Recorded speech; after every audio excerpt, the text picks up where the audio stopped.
Far from the gilded spires and endless processions of holy terror lies a truth the Imperium wishes to forget. There is no glory in the deep void, only a cynical, unyielding darkness that devours hope and spits out madness. While the High Lords bicker beneath the Emperor's unblinking gaze, the eastern fringe bleeds. Here, the fabric of reality is torn wide open by the astronomical anomaly known as the Maelstrom. To comprehend the Maelstrom Zone is to stare into the throat of a dying god. It is a churning, ancient warp storm of staggering cosmic violence. Scholars often look to the Eye of Terror as the galaxy's premier nightmare, yet the Maelstrom is an older, more insidious wound. Where the Eye is a sudden, singular cataclysm, the Maelstrom is a malignant cancer of twisted physics and screaming nebulas. It is a permanent rip in the dimensional veil, a bleeding sore that constantly hemorrhages the horrors of the Imperium into real space. Tides of unnatural energy create unpredictable eddies, shattering the laws of gravity and time alike. Whole star systems are swallowed by the tempest, only to be regurgitated centuries later as dead, hollowed rocks. From this bruised purple abyss, a ceaseless tide of pirates, heretics, and ravenous Xenos spew forth to pillage the Emperor's realm. To guard such a nightmare requires more than mere duty. It demands an eternity of suicidal vigilance. Standing against this apocalyptic tide are the Adeptus Astartes of the Astral Claws. Do not picture them as the shining, immaculate knights of ancient myth. They are a battered, exhausted shield, their armor heavily scarred by the acidic rains and warp-tainted shrapnel of 1,000 nameless war zones. They have been given a mandate forged in madness. They are ordered to hold a line that simply cannot be held. At the forefront of this doomed endeavor stands Lufgt Huron. Newly ascended to the rank of Chapter Master, he is a warrior forged in the absolute crucible of the Maelstrom Zone. His heart burns with grim determination and an unbreakable absolute loyalty to the Emperor's grand design. He looks upon the impossibilities of his station and chooses defiance. Huron believes deeply in the righteousness of his holy cause. He is entirely unaware of the bureaucratic rot and political apathy festering in the very heart of the Imperium he bleeds to defend.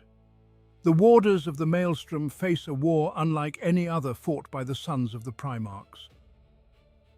The Astral Claws do not merely fight vast armies, they fight the malicious environment itself. It is a localized apocalypse, a meat grinder of flesh and ceramite that never ceases its turning.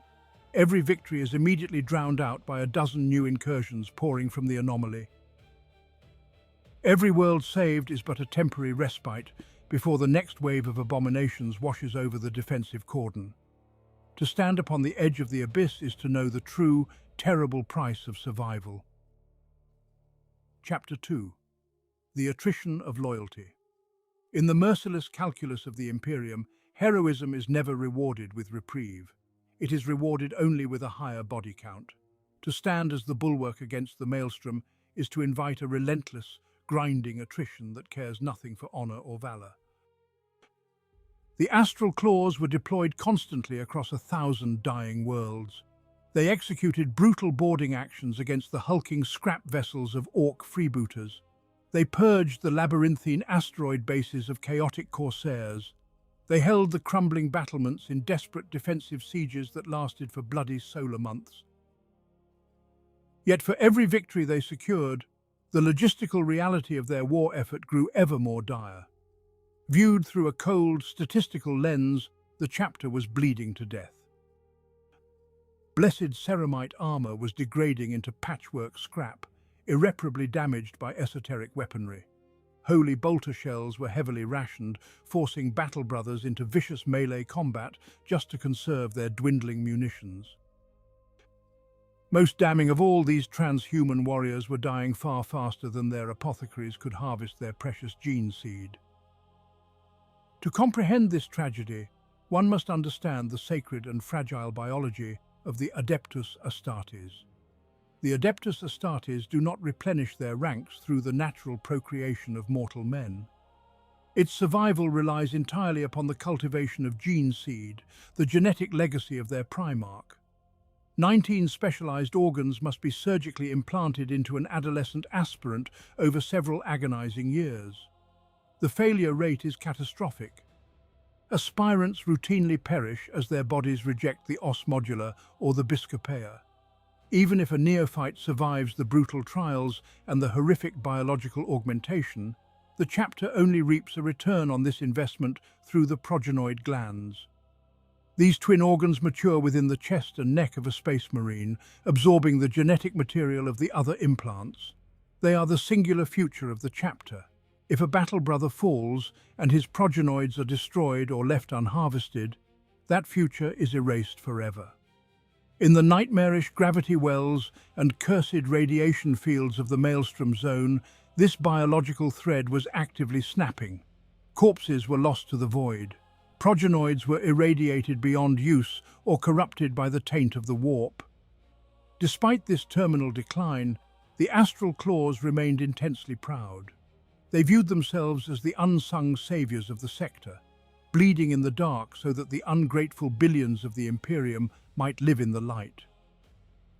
They were battered and severely under strength, a shadow of their former glory, yet their resolve did not break. Instead, it calcified into a bitter, righteous fury. Their chapter master surveyed the mounting casualty lists and the dwindling armories with a cold, analytical eye. Lufgt Huron understood the bleak mathematics of their martyrdom perfectly. He saw that unmatched bravery and tactical genius were no longer sufficient to secure the Maelstrom Zone. If the Astral Claws continued to bear this apocalyptic burden in isolation, they would be utterly annihilated within a handful of standard centuries. The realization settled into his mind like a poisoned dagger. He could not fight this sprawling, impossible war alone. Chapter 3. The Maelstrom Warders and the Illusion of Brotherhood. You see, faced with the slow and agonizing death of his chapter through relentless attrition, Lufgt Huron abandoned the role of the frontline berserker to become something far more dangerous. He became a statesman of the damned. The Astral Claws could no longer bleed alone in the dark. Through a masterstroke of desperate political genius, Huron reached across the void to those who already stood on the fringes of Imperial grace. He drew the cursed Lamenters, the fiercely territorial Mantis warriors, and the stoic Charnel Guard into a singular and binding covenant. They would be known as the Maelstrom Warders. This was no glorious brotherhood forged in the light of the Emperor. It was a grim suicide pact signed in the blood of exhausted warriors. By swearing themselves to Huron, these chapters shackled their destinies to an endless meat grinder. The psychological weight of this covenant was absolute.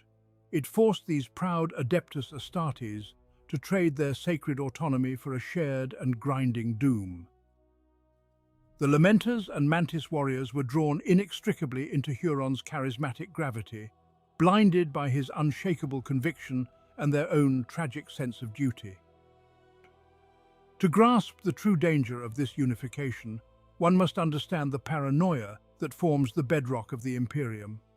Since the ashes of the Horus heresy, the Adeptus Terra and the Holy Inquisition have viewed any localized alliance of space marines with profound and violent suspicion. Legion building is the ultimate unspoken crime. When autonomous chapters unite with a unified political and military purpose, the shadow of rebellion falls across the stars. The Inquisition watches such brotherhoods not with admiration for their efficiency, but with a cold calculus measuring the threat of treachery. Yet Huron no longer cared for the paranoid gaze of Terra. As the architect of the Maelstrom Warders, his perspective underwent a fundamental and irreversible shift. He ceased to view himself merely as a chapter master following distant edicts. In the suffocating isolation of the Badab sector, Huron looked upon the worlds he had bled to defend and saw himself as their true and absolute sovereign. He became the necessary protector, stepping into the terrible vacuum left by a distant and uncaring emperor. He was holding the line while the High Lords of Terra slept in their gilded palaces. His strategic genius stabilized the region, turning a chaotic frontier into a fortified bastion under his singular command. But the Maelstrom is a beast that cannot be tamed by genius or sacrifice alone. Every victory demanded a toll in gene seed and shattered ceramite. The Lamenters wept for their dead, the Mantis warriors saw their numbers wither, and the Astral Claws continued to hollow themselves out from the inside. Huron watched his grand alliance slowly drown in the very tide they had sworn to hold back. The cold reality of the void set in, revealing that even the combined might of the warders could not secure the zone indefinitely. The meat grinder demanded more flesh than his fractured brotherhood could provide. This agonizing realization forced the sovereign of Badab to look beyond his borders once more, preparing to demand salvation from the very throne world that had abandoned him. Chapter 4. Screaming into the void, the silence of Terra. Across the unforgiving expanse of the warp, the choirs of the Astral Claws screamed. Their astropaths burned out their own minds to hurl desperate pleas toward the throne world. Blood wept from blind eyes as they transmitted frantic requests for fleet assets, for reinforcements, for the barest fraction of the Emperor's might to save the Maelstrom Zone. Lufgt Huron had bled his chapter dry to hold the line against an encroaching nightmare. He had done his sacred duty. Now, in his darkest hour, the Tyrant of Badab looked to his distant masters for salvation. That psychic scream crossed the galaxy, only to die in the sterile, suffocating halls of the Adeptus Administratum on holy Terra. Here, the desperate cries of burning worlds are reduced to whispers of dry ink on cheap parchment. To understand the true nightmare of the Imperium is to understand the Lex Imperialis. It is the ultimate monolithic framework of imperial law and bureaucracy, an entity so unimaginably vast that it possesses a terrifying gravity all its own. The Lex Imperialis does not operate on the timescale of mortal men. It is a blind, grinding machine that processes the fate of trillions with absolute, crushing apathy. While Space Marines died holding the line against the abyss, hunched scribes on Terra mindlessly sorted their astropathic distress signals. These endless ranks of clerks laboured in subterranean vaults so deep they had never seen the poisoned sky of their own homeworld. They catalogued Huron's pleas, stamped them with wax, and filed them away into the endless catacombs of the Administratum.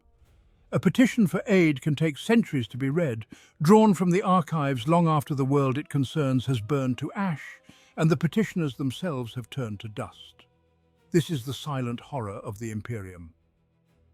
The High Lords of Terra did not deny Lufgt Huron out of malice. They did not deny him at all. They simply did not notice him. To the masters of mankind, the Badab War Zone was nothing more than a statistical rounding error, a minor and irrelevant fluctuation in the tithe ledgers of a bloated empire. Their apathy was absolute and utterly insulting. They demanded the blood of heroes, but refused to spare even a single glance at the carnage. Back on the edge of the Maelstrom, Huron waited for ships that would never come. He looked to the heavens, expecting the righteous fury of the Imperial Navy to arrive in a storm of lance strikes and macro cannon fire. Instead, he received only the cold, mocking silence of the void. In that silence, something fundamental broke within the chapter master. His unwavering faith in the imperial system experienced its first fatal fracture. The noble loyalty that had defined his centuries of service curdled into a deep, burning resentment. His battle brothers were dying in the mud and the hard vacuum to protect a regime that cared absolutely nothing for their sacrifice. Huron looked upon the vast wealth and resources his sector was bleeding to send back to the uncaring throne world. A dark, unyielding logic began to take root in his mind. If Terra would not support the war effort, Terra would no longer reap its rewards. The silence from Terra was not merely an administrative rejection. To Lufgt Huron, it was a profound abdication of duty by the High Lords. If the distant throne world would not aid the Maelstrom warders, then the Tyrant of Badab would forge his own salvation. Huron was a creature of war, and his mind operated on a chillingly rational military calculus. He looked upon the vast wealth of the Badab sector and saw the fatal equation of the Imperium laid bare. Why should the sweat and blood of his worlds be shipped into the void to line the pockets of corrupt planetary governors and bloated Terran bureaucrats? Every credit sent away in the cargo holds of merchant fleets was a bullet taken directly from a defender's gun. Every shipment of promethium tithed to the Administratum was fuel stolen from a strike cruiser that could be burning the enemies of mankind. In Huron's eyes, this was not rebellion. It was the triumph of lethal efficiency over blind, suffocating dogma. He convinced himself that true loyalty to the master of mankind was measured in Xenos dead and heretics burned, not in ledgers balanced by blind scribes. To understand the magnitude of his subsequent decree, one must comprehend the sacred obligations that bind the Emperor's fractured realm together. The Imperium survives upon the exactus, the imperial tithe. This is a dual exaction of unimaginable scale. Planets must surrender their raw resources, their manufactured arms, and the very best of their youth to feed the endless meat grinder of the Astra Militarum. To withhold this material tithe is treason, an act of secession usually punishable by swift planetary purgation. Yet Huron committed an even greater, unspeakable sin. He formally withheld the Adeptus Mechanicus gene seed tithe. By ancient covenant, every Space Marine chapter must send 5% of its harvested genetic material to the Magos Biologis on Mars. This is not merely a tax levied upon the Adeptus Astartes. It is a sacred diagnostic measure to monitor the chapter for chaotic mutation, and it forms the essential biological reservoir used by the High Lords to found new chapters. To deny the gene seed tithe is an unforgivable heresy of the highest order. It strikes at the very foundation of the Emperor's grand design, whispering loud accusations of genetic deviation, selfish hoarding, and deliberate isolation. It is the ultimate red line, drawn in the immortal blood of the Primarchs themselves. Huron crossed that line without a single moment of hesitation. He severed the astropathic tithe cords and closed his borders to the ravenous black ships of the Administratum. The wealth of 100 worlds ceased its outward flow and pooled within the borders of the Badab sector. The results of this fatal equation were immediate and staggering to behold. Starports that had once processed slow export barges were rapidly converted to heavily fortified orbital shipyards. Manufactorums that had bled themselves dry to meet unyielding Terran quotas now worked exclusively to arm the Astral Claws and their sworn allies.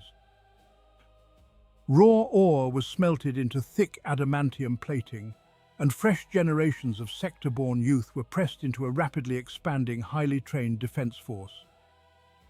The Tyrant's pragmatic treason began to bear magnificent, terrible fruit.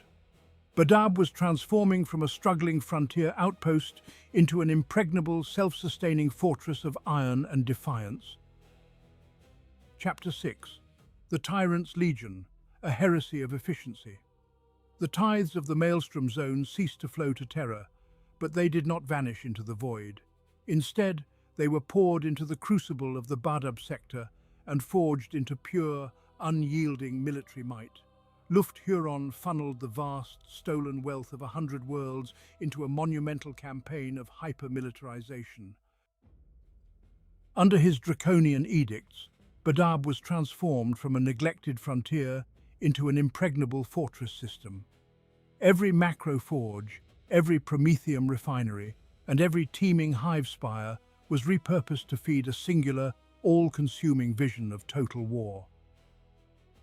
From this hoarded prosperity arose the Tyrant's Legion.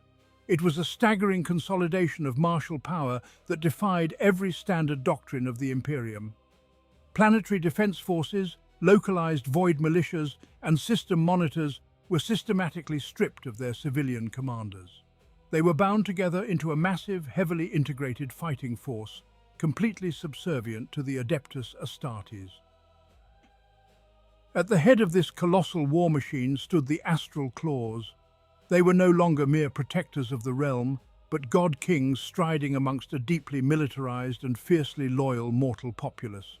Human auxiliaries fought and died in perfect synchronization with transhuman strike forces, their formations woven together with a terrifying, chilling efficiency. Herein lies the bitterest irony of the entire Badab schism. Under the absolute tyranny of Lufgt Huron, the sector experienced an unprecedented golden age of stability. Trade routes were heavily policed and utterly secure. Red Corsairs and heretic raiders were eradicated without mercy. The human citizenry, though pressed into brutal military service down to the lowest hab worker, were fed, protected, and prosperous. Huron provided them with a profound safety that the distant High Lords of Terra had long denied them. They thrived under his iron grip, trading the perilous illusion of imperial freedom for the absolute security of the Tyrant. Yet, in this magnificent triumph of planetary defense lay a heresy of the highest order. Following the cataclysmic betrayal of the Horus heresy, the Primarch Guilliman penned the Codex Astartes and orchestrated the sweeping logistical fracturing of the imperial military.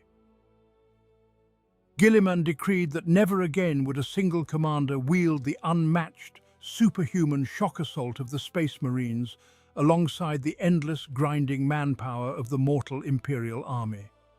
The vast naval fleets, the human infantry, and the Adeptus Astartes were violently cleaved apart into separate institutions. This deliberate fracturing of military power was designed with a single paranoid purpose. If a Space Marine chapter ever fell to rebellion, it would deliberately lack the mortal numbers and the naval supremacy required to wage a sustained sector-wide war. By forging the Tyrant's Legion, Lufgt Huron violently shattered this sacred safeguard. By integrating billions of human soldiers directly beneath the absolute, unquestioned authority of his chapter, he resurrected the terrifying spectre of the ancient Space Marine legions. To the Inquisition and the paranoid masters of the Administratum, this was no simple tactical reorganization. It was a blaring, inescapable red flag that signaled the rise of a new war master in the galactic East. Huron had successfully built a flawless, self-sustaining machine of war to protect his realm. But a fortress that remains entirely unyielding to the outside universe is ultimately indistinguishable from a prison. As the orbital defenses of Badab grew ever more formidable, the isolated mind of the chapter master began to slowly turn inward upon itself.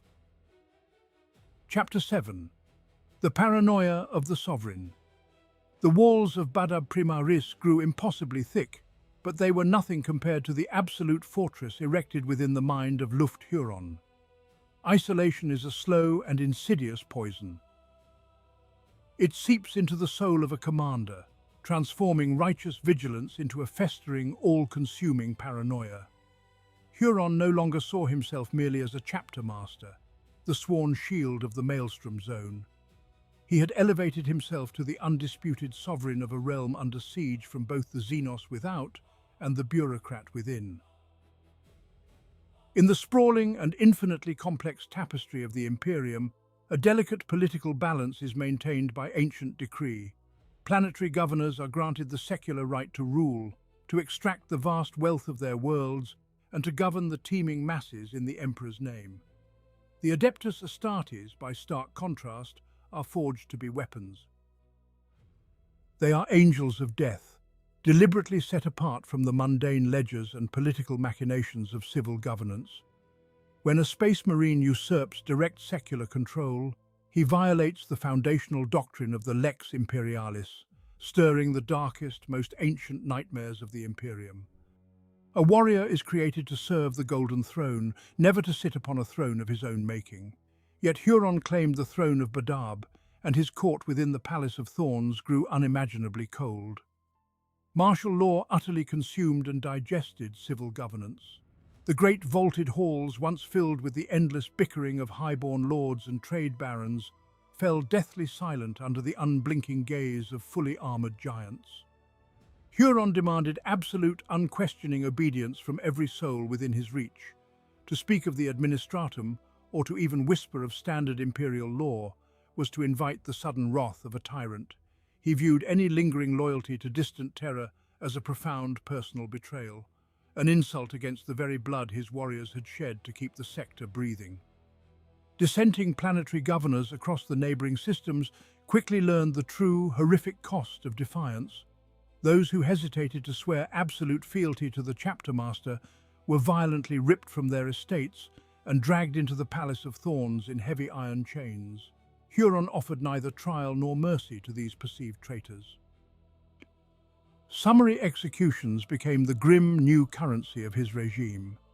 The severed heads of ancient noble lineages adorned the rusted pikes of the palace walls, serving as a gruesome testament to the price of divided loyalties. The Astral Claws were no longer simply the protectors of the Badab sector, for they had chosen to become its merciless jailers. A suffocating blanket of dread smothered the worlds firmly locked under his supreme command. Huron stood alone at the summit of his creation, surrounded only by trembling sycophants and terrified subjects, entirely blind to the fatal flaw in his grand design. He genuinely believed his iron grip had forged an unbreakable, independent empire in the dark. But an empire of the galaxy runs on constant wealth, and the monumental wealth of Badab had ceased to flow outward into the ravenous maw of the Adeptus Terra. The great counting houses of the Administratum possess a cold patience that easily outlasts even the most paranoid of kings, and a sudden silence in the Imperial ledgers never goes unanswered for long. Chapter 8. The Ink-Stained Executioners. The Imperium of man does not govern through compassion or enlightened rule, it governs through mathematics. On holy Terra, beneath mountains of parchment and the smog of 1,000,000,000,000 burning lumen wicks, the Adeptus Administratum grinds away the centuries. They are a vast, unfeeling machine composed of ink-stained executioners. To these scribes, the survival of the Badab sector was entirely irrelevant.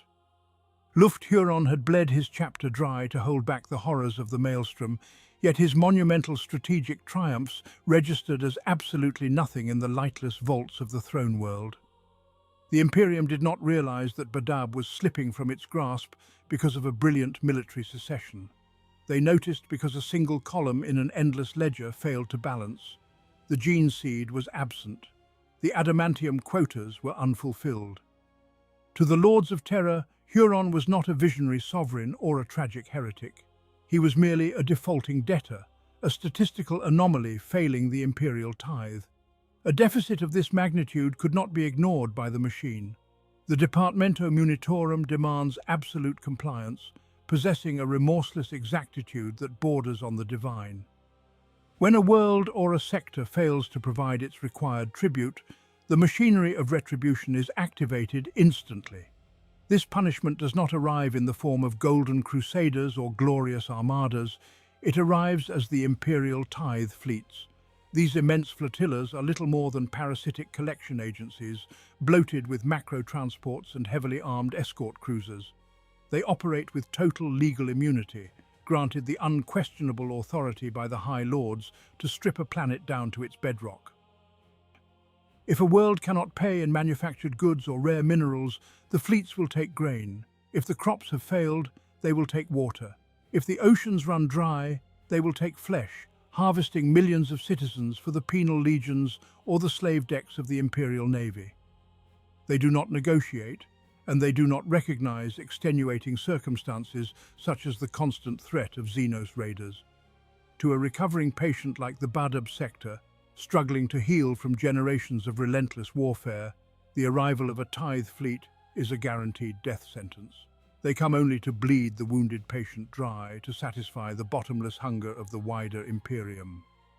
Unaware of the militant sovereignty Huron had established, the scribes stamped their heavy wax seals and dispatched the collection vessels. The fleet tore through the warp, a procession of utilitarian iron entirely devoid of mercy or context. The men and women commanding these ships knew absolutely nothing of the Maelstrom's peril. They knew only the numbers inscribed upon their illuminated data slates. They expected to find a cowed planetary governor ready to empty his treasuries and beg forgiveness from the throne. Instead, they were sailing blindly toward an impregnable fortress system, ruled by a post-human warlord who now answered to no one but himself. The blind, unfeeling gears of imperial bureaucracy were about to grind directly against the immovable anvil of the Tyrant of Badab. The year 901 of the 41st millennium brought the inevitable reckoning to the edge of the Maelstrom. The Imperial tithe fleet translated into the Badab system, a grand and bloated armada of iron and parchment. At its heart were the great vast cargo leviathans, flanked by the grim silhouettes of Imperial Navy escorts. Aboard those vessels sat the scribes and logisticians of the Administratum, men with ink-stained fingers who weighed the lives of billions against quotas of adamantium and blood. They did not come to negotiate. They came to collect the Emperor's due, demanding immediate surrender of the withheld resources. Lufgt Huron met them not with open vaults, but with the massed void ships of the Astral Claws. The standoff was a terrible and silent thing, measured in the cold calculations of targeting cogitators. The clerks quoted ancient dictates of Lex Imperialis across the open vox channels, their voices brittle with the arrogance of untouchable authority. Huron answered with the furious silence of a warlord, cornered by the very empire he bled to defend. For the Tyrant of Badab, yielding the tithe meant the death of his defences and the ruin of his realm. He saw no brothers across the void, only blind parasites coming to feast upon the marrow of a dying frontier. The Rubicon was crossed in a single fateful command. Macro cannons roared to life and lance batteries tore the void apart. The destruction was absolute and merciless. The escort frigates of the Imperial Navy were shattered into burning debris, their armoured prows buckling beneath the overwhelming firepower of the Adeptus Astartes. The lumbering tithe ships, bloated with empty holds waiting for Badab wealth, were ripped open and left to bleed their atmosphere into the indifferent vacuum. Thousands of loyal servants of the Emperor perished in the inferno. Yet within the labyrinthine halls of the Adeptus Terra, the true horror of this brazen defiance was not the loss of human life. Men die by the billions every day in the Emperor's name. The atrocity was the desecration of the ledger. Huron had committed the ultimate blasphemy by drawing blood from the untouchable hand of the Administratum, shattering the sacred illusion of their absolute supremacy. The legal mechanisms of the Adeptus Terra are as slow as a creeping glacier, but just as crushing. By imperial law, firing upon a sanctioned vessel bearing the seal of the tithe chamber is an act of immediate and unforgivable treason. It triggers automatic excommunication protocols, severing the offending body from the Emperor's grace without trial or appeal. The Lex Imperialis recognizes no mitigating circumstances, no pleas of martial necessity or survival. Huron had fired upon his own countrymen, slaughtering loyal Imperials to preserve his bulwark against the darkness. He rationalized this slaughter as a bitter necessity, a righteous defense of a sector abandoned by Terra.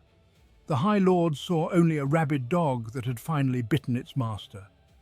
The powder keg had detonated, and the fires of rebellion were now visible across the stars.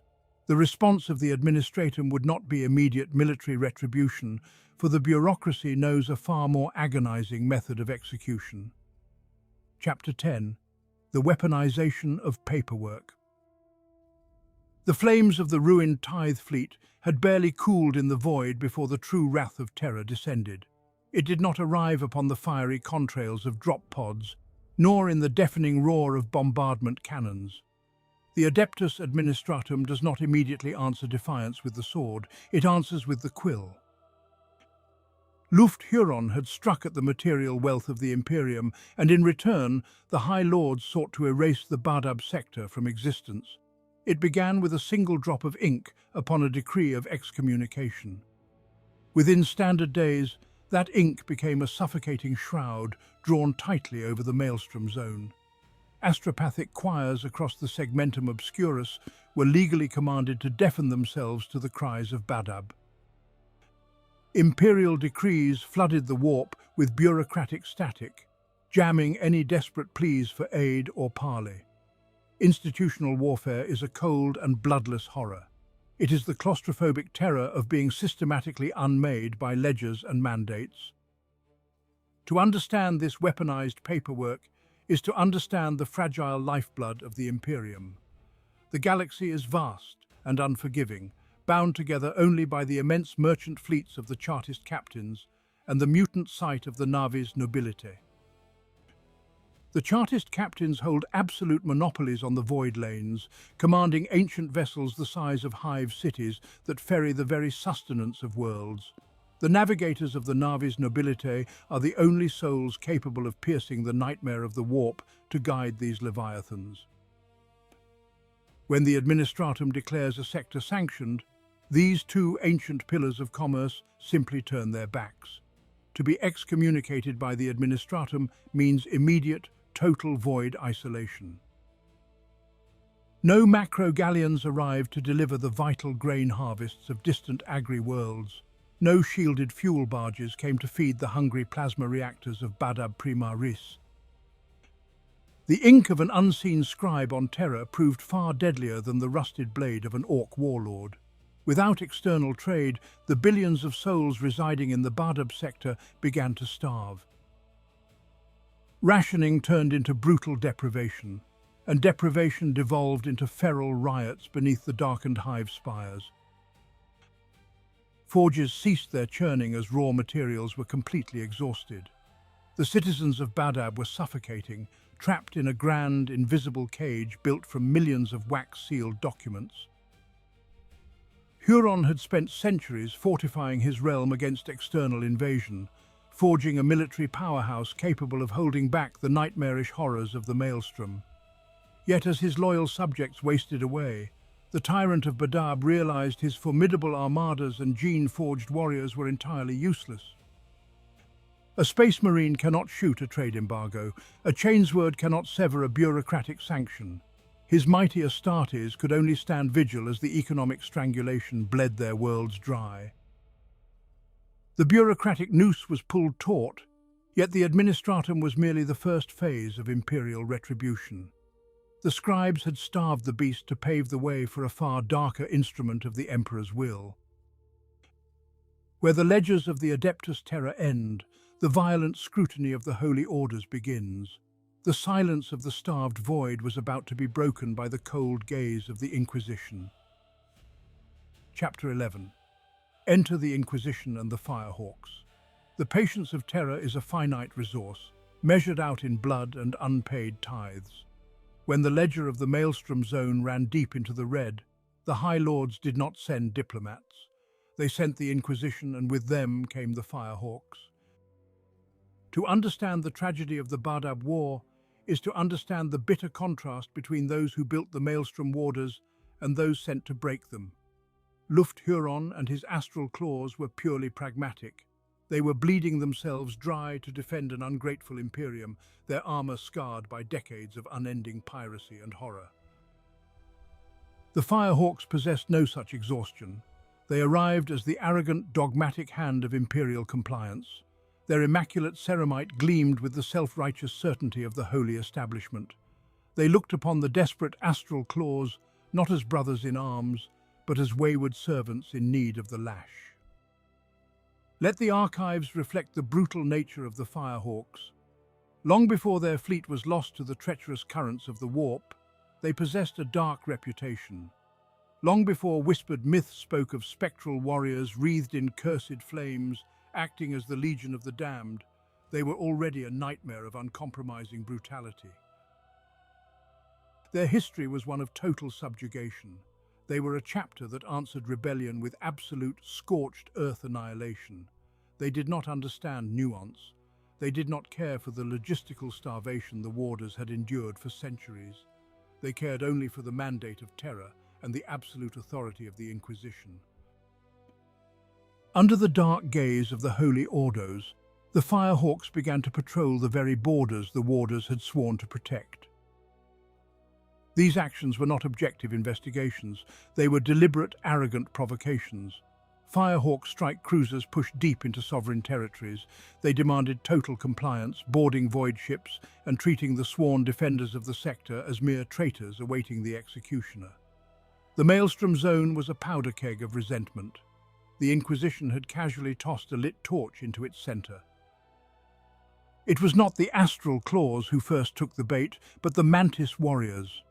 Fiercely independent and deeply tied to the Endymion cluster they called home, the Mantis warriors viewed the arrogant incursions as an intolerable insult. Where the Firehawks sought to intimidate, the Mantis warriors responded with the lethal, silent pride of apex predators. What began as tense standoffs in the deep void quickly deteriorated into warning shots. Warning shots inevitably met the sacred armor of the Adeptus Astartes. The Cold War shattered in a sudden, tragic eruption of bolter fire. Space Marine fired upon Space Marine in the dark of the void. The Mantis warriors, bound by honor and survival, struck back against the inquisitorial fleet. They engaged in brutal skirmishes across the sector borders, determined to protect their ancient hunting grounds. In defending their territory, they had unknowingly doomed themselves and their allies. The Astral Claws were now irrevocably tethered to the actions of their brothers. The blood of loyalist angels now drifted in the cold vacuum of the Maelstrom Zone. The point of no return had been crossed. The echoes of this fratricide would soon reach the gilded chambers of Terra, demanding a judgment of absolute war. Chapter 12. Traitoris Perdita, the Label of the Damned. News of the skirmishing on the fringes of the Maelstrom finally reached the gilded chambers of the Adeptus Terra. The High Lords of Terra did not respond with mediators or inquiries. They responded with the ultimate, irrevocable sanction of the Lex Imperialis. Upon a scroll of cured parchment, a heavy stamp of red wax was pressed, bearing the sigil of the Inquisition and the High Lords combined. With that single bureaucratic motion, Lufgt Huron and the entirety of the Astral Claws were branded excommunicate Traitoris. They were declared Traitoris Perdita, the lost and the damned. Consider the profound, suffocating irony of this judgment. The Imperium is a realm besieged by literal nightmares, flesh-craving Xenos, and gods of dark ruin. Yet Huron was not condemned for bowing to the Ruinous Powers. He was not damned for the slaughter of innocents or the profane mutation of his gene seed. He was declared a heretic of the highest order for administrative non-compliance. The Tyrant of Badab was marked for death because he withheld his gene seed tithe and refused to surrender his fleet to the Adeptus Mechanicus. A ledger was balanced, found wanting, and so a brotherhood of loyal Astartes was condemned to the fire. To understand the weight of the excommunicate Traitoris is to understand the absolute malice of imperial bureaucracy. It is a decree that cannot be appealed, bargained with, or reversed. It triggers the damnatio memoriae, the total erasure of the condemned from the annals of human history. Every statue of Lufgt Huron would be toppled and ground into dust. Every picked capture of the Astral Claws would be purged from the databanks. Their victories, their sacrifices, and their centuries of unbroken vigilance would be struck from the archives as if they had never existed. For the Astral Claws, the psychological blow of this decree was more devastating than any orbital bombardment. They had bled for generations in the suffocating dark of the Maelstrom Zone. They had watched their brothers die in agony to keep the horrors of the warp at bay while the rest of the Imperium slept unaware. Now the very masters they had sworn to protect had casually discarded them over unpaid taxes and perceived insolence. Their noble intentions, their desperate struggle to build a force capable of securing the sector, were entirely invalidated by a system that prized blind obedience above martial logic. Huron experienced this not merely as a political defeat, but as a soul-shattering betrayal. The grand vision he held for his chapter and his domain was crushed beneath the unfeeling gears of the Administratum. There was no longer any path back to the light of the Emperor. The label of the damned had been applied, and it would stick until the last Astral Claw was hunted down and destroyed. The ink on the edict was barely dry, but its terrible mandate was already echoing across the stars. The time for border skirmishes and posturing had ended, and the time for fratricidal slaughter was about to begin. Chapter 13, Part 4, Brother Against Brother, the Badab War escalates. The edict of excommunication was absolute. There could be no parley, no quarter, and no forgiveness for Lufgt Huron. The Loyalists descended upon the Maelstrom Zone not as diplomats, but as executioners. The early engagements of the Badab War quickly devolved into a theatre of visceral, unthinkable horror. Warriors bred and genetically elevated to face the unspeakable terrors of the void were unleashed upon their own kind. The Marines Errant and the Nova Marines brought the Emperor's unyielding wrath to the secessionists. The galaxy wept at the spectacle of transhuman slaughter. Mass reactive rounds designed to shatter towering Xenos carapaces instead detonated against blessed Imperial ceramite. Chainswords meant to cleave the foul flesh of warp-spawned demons shrieked as they chewed through the pauldrons and fused ribcages of cousin chapters. Tactical brilliance was matched against tactical brilliance. Every ambush was perfectly countered, and every counterattack was met with a devastating crossfire. To understand the true gravity of this slaughter, one must understand the deeply forged mind of the Adeptus Astartes. A Space Marine is not merely trained for war. He is heavily psycho-indoctrinated from his youth, his very neural pathways violently rewritten to forge an unbreakable bond of brotherhood with his fellow transhumans. They are the Emperor's angels of death, standing united against a hostile and uncaring universe. To willingly spill the blood of another Astartes is to commit the ultimate heresy. It is a primal, traumatic taboo that dredges up the darkest racial memory of the Imperium. It summons the ghosts of the Horus heresy, a nightmare age when the greatest of heroes fell to the treacherous blades of their kin. Yet here, in the cold and irradiated void of the Badab sector, Loyalist Marines found themselves butchering their cousins. They did not cross blades over the eternal soul of mankind or the corrupting lure of the dark gods. They murdered each other over the petty grievances of mortal administrators, over unpaid tithes, and over the wounded pride of distant bureaucrats. The sheer philosophical tragedy of this truth gnawed at the hearts of the attackers. There was profound confusion and deep sorrow among the Loyalist ranks as they drove their combat blades into the chests of warriors they once called brothers. For the Astral Claws, however, the time for sorrow had long since passed. The initial shock of being branded traitors evaporated within the merciless crucible of this fratricidal war. Any lingering loyalty they held for the High Lords of Terra died alongside their first casualties in the void. Their grief rapidly calcified into a bitter, hardened resolve. They were no longer defending a political stance or arguing a point of law. They were fighting for their very right to exist in a galaxy that had callously discarded them. The Tyrant's Legion mobilized with terrifying and bloody efficiency, turning the heaviest weapons of the Imperium against its own enforcers. At the dark center of this expanding maelstrom stood Lufgt Huron. Watching the Loyalist armadas burn his carefully fortified worlds and slaughter his devoted sons, the master of the Astral Claws shed the last remnants of his nobility. If the Imperium sought to crush him under the weight of its hypocrisy, he would make them bleed for every inch of void, every fortress wall, and every single drop of transhuman blood. A cold, ruthless pragmatism took hold of his soul as he commanded his forces to fortify their bastions and prepare for a war of absolute attrition.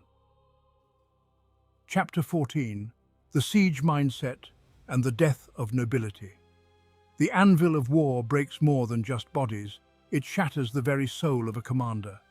For Lufgt Huron, the crushing weight of the Imperial onslaught brought a terrifying revelation. Honor, the sacred creed of the Adeptus Astartes, was no longer a shield. It was a shackle. If he fought with the nobility of a space marine, his rebellion would be systematically ground into dust. The High Lords of Terra had already declared him an abomination. To survive the wrath of the Imperium, Huron realized he must finally become the monster they accused him of being. The noble protector of the Maelstrom warders died in the fires of the Badab War, replaced entirely by a creature of spite and unyielding survival. This psychological degradation manifested in horrors that still stain the archives of the Ordo Hereticus.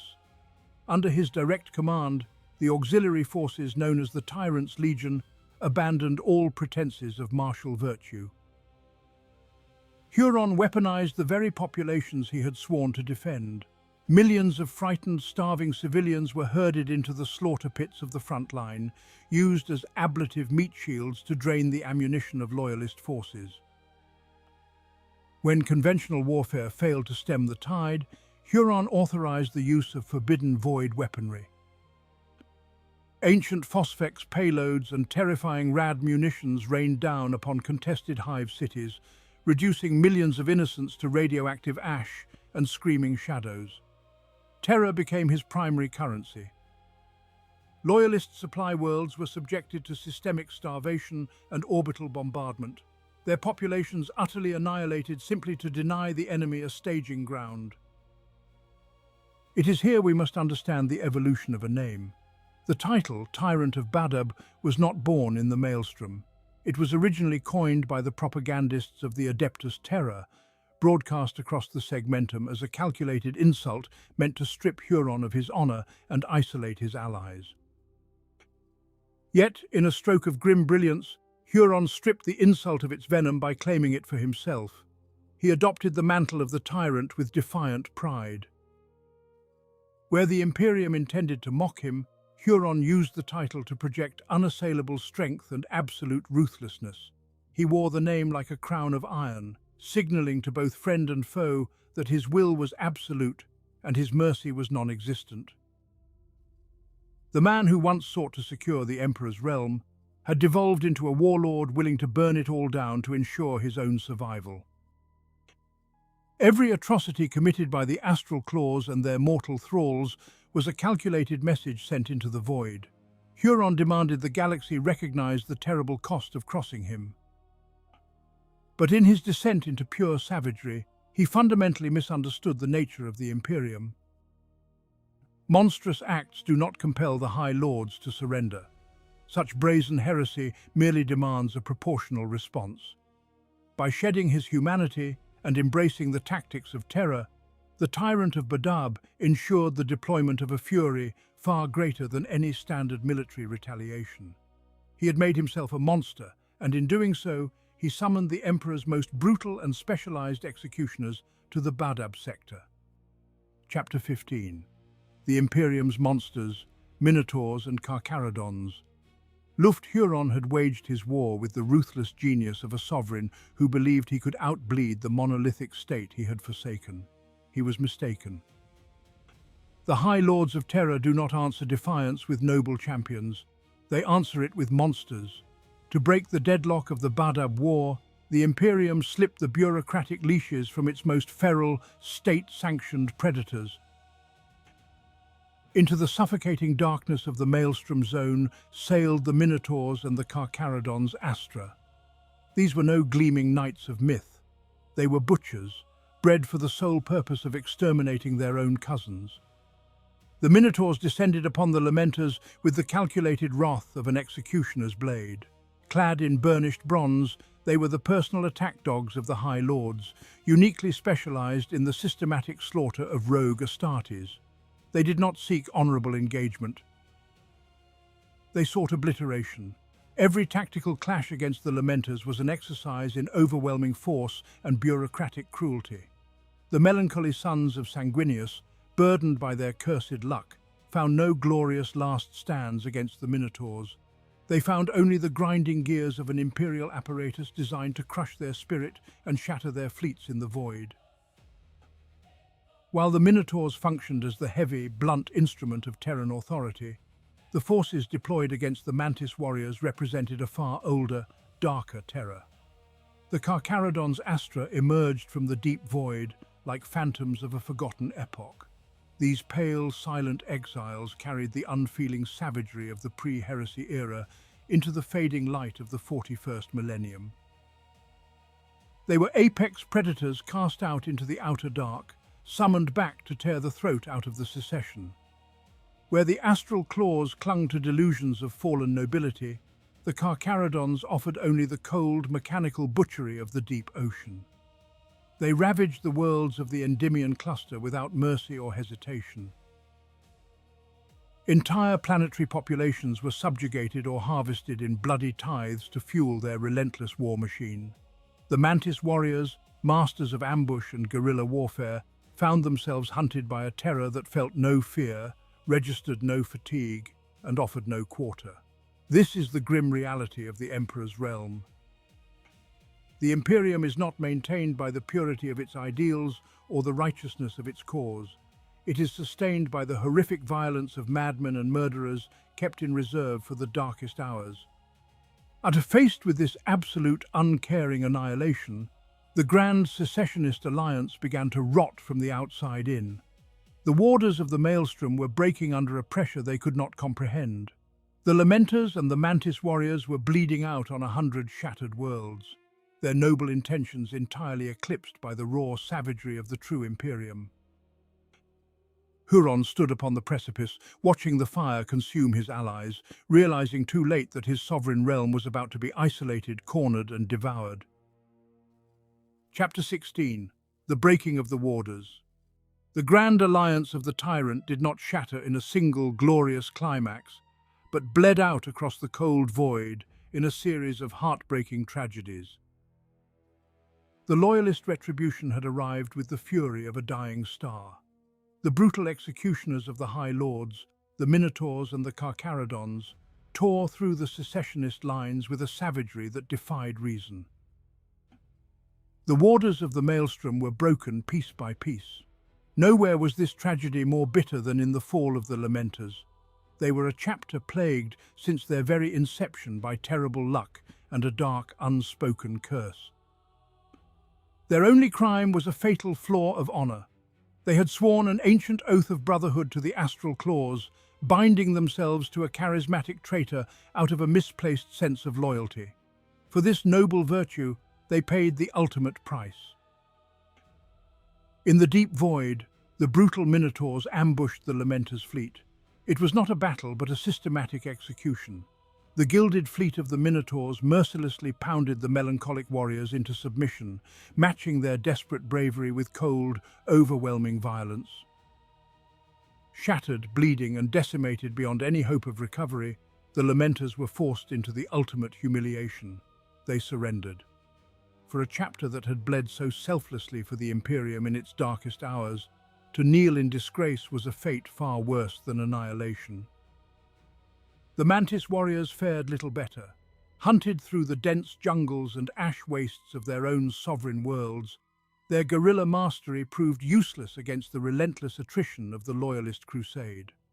One by one, their strike forces were encircled, butchered, and captured.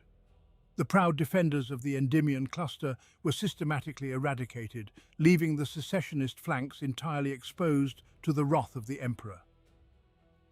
Lufgt Huron was finally truly alone. His tactical genius, once celebrated across the segmentum, had purchased him nothing but a kingdom of ashes and a legacy of betrayal. Thousands of Adeptus Astartes had died in his name. Every life sacrificed, every oath broken, and every brilliant maneuver executed had only delayed the inevitable reckoning. Yet in the suffocating silence of his utter isolation, the master of the Astral Claws did not seek absolution. His soul was already poisoned by a lethal, consuming pride. He looked upon the ruins of his grand rebellion and saw only the treachery of the Imperium he had once sworn to protect. Instead of falling on his sword to spare his surviving sons, Huron doubled down on his damnation. He ordered the remnants of his shattered fleet to withdraw to the heavily fortified capital world of Badab War. He would turn his throne into a fortress, and his fortress into an altar of unyielding defiance. The noose was tightening. As the massive Loyalist armada began to close around the Badab system, the air grew heavy with the promise of apocalyptic violence. The Tyrant waited in the dark, ready to drag his entire world into the abyss alongside him. Chapter 17, Part 5. The Fall of the Palace of Thorns. In the final days of the year 912 of the 41st millennium, The heavens above Badab burned with the fury of 1,000 dying suns. The Loyalist armada, having choked the life from the sector, unleashed an apocalyptic orbital bombardment upon the capital world. Immense defense lasers answered from the surface, blinding pillars of ruby light that sliced Loyalist void ships cleanly in half. Burning frigates and strike cruisers tumbled from orbit, their shattered corpses raining down upon the crumbling hive cities below. At the vanguard of the Retribution fleet, the Star Phantoms chapter spearheaded the ultimate drop assault. They descended like avenging spectres through the storms of flak and falling debris, their drop pods slamming into the outer precincts of the Palace of Thorns. This sprawling fortress complex was the very physical manifestation of Lufgt Huron's fallen dream. Once a marvel of architectural majesty meant to evoke the golden age of the Imperium, the palace had been twisted into an impenetrable monument to hubris and paranoia. Its soaring spires and hanging gardens were reinforced with meters of dense adamantium armor. Concealed macro-cannon batteries lay hidden beneath cascading waterfalls and tranquil reflection pools. Huron had spent decades hollowing out this paradise, transforming every gilded plaza into a meticulously calibrated kill zone. Labyrinthine corridors were heavily rigged with atomic charges and automated sentry grids, reflecting the profound isolation of a mind consumed by suspicion. Thick, overlapping void shields cast an unnatural, shimmering dome over the stronghold, daring the emperors chosen to break themselves against its walls. And break themselves they did, in a grinding war of attrition that spared nothing of the world's former beauty.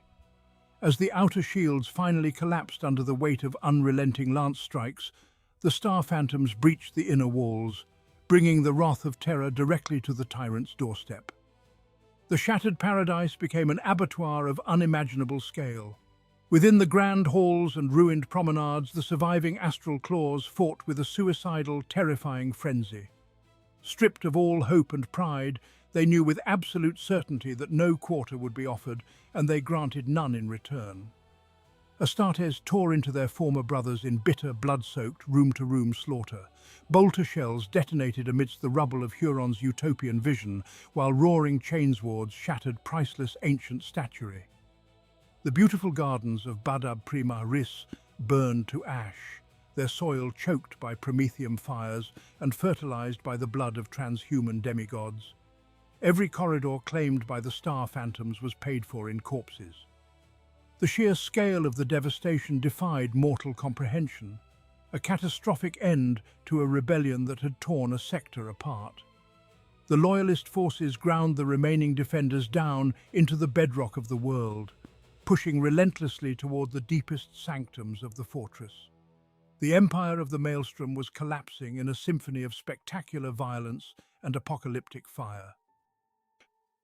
There was nowhere left to retreat, no mighty fleet to command, and no shadowed allies left to heed the call. The hour of ultimate judgment had come for the Lord of Badab. Knowing that his grand vision had been reduced to a graveyard of ash and ruin, the master of the Astral Claws gathered his final strength, stepping out from the darkness of his collapsing citadel to meet his executioners. Chapter 18. The Mortal Blow. The Palace of Thorns was no longer a fortress. It was a tomb of shattered marble and choking ash. Deep within the crumbling sanctums, Lufgt Huron made his final stand. He was a cornered god, his dream of an independent Badab collapsing around him in torrents of blood and promethium. The Star Phantoms, cold and relentless, pressed into the heart of his domain. Huron met them with the fury of a dying sun.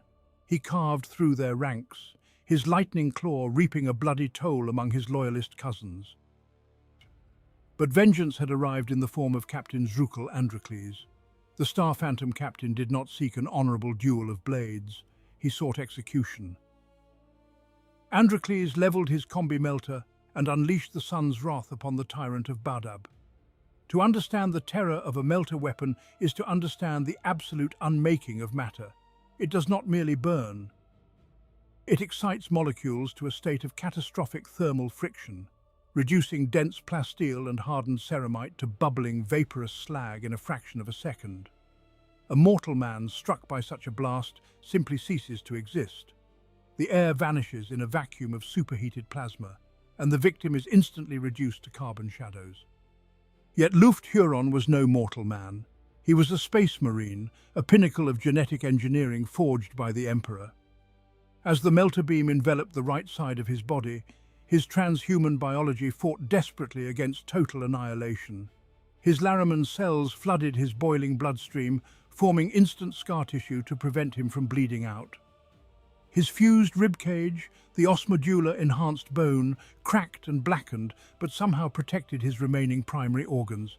Even so, the devastation was absolute. Half of Huron's face was instantly vaporized. His right arm and the entire right hemisphere of his torso were turned to molten ruin. Liquid ceramite from his mastercrafted armor flowed into his exposed musculature, cooling and fusing irrevocably with his charred flesh. It was a wound so visceral it defied the boundaries of agony. This horrific physical destruction was the ultimate manifestation of his political ruin. The Imperium of Man had passed its supreme judgment. It had literally burned away the noble chapter master he used to be, melting down his pride, his ambition, and his humanity. Only a grotesque, agonizing effigy of rebellion remained, encased in a tomb of fused metal and scorched bone. Huron fell to the ruined floor of his palace, his breath a wet, mechanical rattle. His grand rebellion was crushed. He hovered on the absolute precipice of death, a broken king in a kingdom of ashes. The tyrant had fallen, leaving his surviving Astral Claws with only the bitter, frantic realization that their war was lost. In the suffocating smoke of their dying stronghold, his loyal zealots hauled the ruined meat of their master away from the encroaching guns, dragging his shattered form toward the void docks and the waiting madness of the warp. The fires of Badab painted the void with the death throes of a rebellion broken. The loyalist armadas rested upon their laurels, convinced that the head of the serpent had been severed and cast into the flames. They believed Lufgt Huron was dead, his tyrannical dream reduced to ash and bitter memory. Yet amidst the choking smoke and the devastation of the palace vaults, a pathetic, shattered remnant of the Astral Claws scuttled through the ruins like vermin. Stripped of their honor, their home, and the last shreds of their humanity, these desperate survivors dragged a smoking, ruined husk toward a hidden strike cruiser. It was the broken body of their master, his flesh scorched and his armor fused by the melter blast that had felled him. Clinging to the faintest pulse of life within his ruined chest, they spirited him away into the cold dark, fleeing the righteous fury of their brother chapters. Their destination was the only sanctuary left to the damned, a place where the Emperor's vengeance dared not tread. They plunged their crippled vessels straight into the churning, iridescent nightmare of the Maelstrom. It is a profound and tragic irony that to escape the suffocating rigidity of imperial law, these once proud Adeptus Astartes had to surrender themselves entirely to the anarchic madness of the warp. They sailed beyond the fringes of charted space, passing through veils of screaming starlight and impossible colors. They drove deeper than any sane navigator would ever dare, descending toward the region known by cursed scholars as the Maelstrom's heart. Here, the foundational laws of the Imperium simply cease to exist. Time and distance become meaningless concepts, dissolving into a primordial soup of unreality where gravity flows upward and light casts no shadows. The Maelstrom's heart is a realm where the veil between dimensions is entirely torn away, allowing the raw, mutating power of the Imperium to bleed freely into the physical universe. It is the perfect cradle for chaos, a womb of absolute corruption, where the laws of physics are rewritten by the whims of dark gods.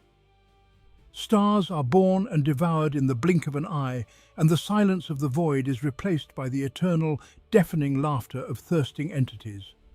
In this abyssal tempest, the loyalties and oaths of the past were finally obliterated, replaced by a desperate, howling need for survival at any cost. The remnants of the Astral Claws crossed that final threshold, leaving the light of the Astronomicon behind them forever. They embraced their new existence as outcasts, as traitors, and as heralds of the very darkness they were created to destroy. They carried the dying breath of their lord into the deepest dark, offering his shattered form to the waiting abyss. In the chaotic heart of that storm, the wounded tyrant hovered on the precipice of absolute oblivion, waiting for the dark miracles that only the true masters of the warp could provide. Chapter 20. The Birth of the Blackheart. The Irony of the Tithe. Into the howling madness of the Maelstrom, the broken remnants of the Astral Claws dragged the shattered carcass of their master. Lufgt Huron was dead in all the ways that mattered. His body was a ruined shell of scorched meat and fused ceramite. But the warp is a generous patron to those who harbour absolute hatred. Within the swirling depths of that chaotic rift, dark pacts were forged in the screaming silence. Never-born entities whispered promises of salvation, demanding only his soul and his unending vengeance in return. Agonizing cybernetic reconstruction bound his mangled flesh to cold iron. Where a loyal hero once breathed, a mechanical monstrosity drew its first rasping gasp. Lufgt Huron perished in the fires of Badab. From the ashes rose Huron Blackheart, master of the Red Corsairs. The transformation was absolute, a deliberate desecration of everything they had once sworn to protect. The survivors stripped away the noble silver and blue of the Astral Claws. They painted their armor with the crimson blood of their past, crossing out their former heraldry in a vicious mockery of the Imperium that had betrayed them. They were no longer space marines of the Adeptus Astartes. They were corsairs, pirates, apex predators swimming in a sea of madness. They embraced the very anarchy they had spent centuries holding back. And here lies the ultimate bitter tragedy of the Badab War. Consider the sheer, staggering irony of the Administratum and the High Lords of Terra. Through their blind, unyielding insistence on tax collection and bureaucratic compliance, they destroyed their own greatest defender. The warders of the Maelstrom kept the horrors of the dark at bay, buying humanity precious time with their lives. Yet Terra looked upon this sacrifice and demanded paperwork. They looked upon a bleeding shield and asked for a tithe of gene seed and gold. By trying to squeeze out those few miserable drops of compliance, the masters of the Imperium manufactured one of the most dangerous chaos lords in the galaxy. They shattered a loyal legion to balance their books. The scribes of the Administratum can rest easy now. The columns tally, the quotas are recorded, the ledger is finally balanced, but it is written entirely in the blood of the Imperium. Huron Blackheart now rules a pirate empire from the heart of the Maelstrom, a dark mirror reflecting the cruelty and stupidity of Terra itself. He pillages the very shipping lanes he once protected. He slaughters the very citizens he once swore to save. The Tyrant of Badab looks upon the galaxy and sees the Imperium for the cruel, decaying joke it truly is, and the laughter of the Blackheart will echo across the stars until the very end of days.